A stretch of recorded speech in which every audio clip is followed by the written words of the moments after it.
Najaribu kutafsiri kwa wazi ambao tunaongea Kiswahili. Umoja wa Afrika. Hawa wa South Africa wametoa free visa kwa 32 kurudi South Africa. Mwezi huu baada ya kumaliza matukio hayo ya March tarehe 30 last month. Ina maana sasa mpaka leo ni siku 19 kwenda 20.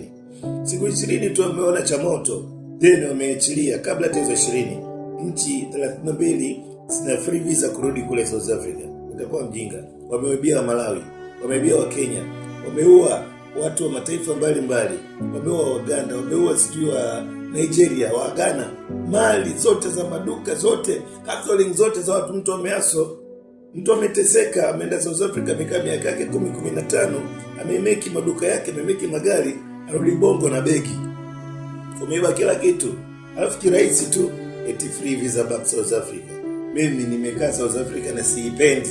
Na nilianza kuichukia tangu zamani. Niliona jamaa wana kilosha hivi. Hiki wana kikorosho.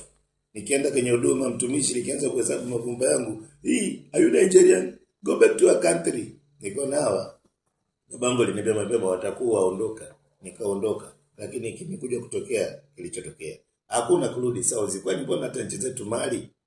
Nchi zetu wenyewe tunajikubali. Natoka hapa na kujadili Nairobi, natoka hapa na kujadili Uganda, natoka hapa na kujadili Ghana, Nigeria, South Africa. Watupeni, waacheni, leave them pending. Hatuwataki wa South. Nyinyi kaeni na South yenu. Sisi wenyewe majemedali majembe. Kama mzee Ruto huko Kenya kishakinukisha affordable houses.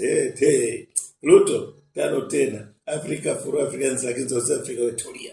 Kama kutulia. Kata mwanangu Baraka.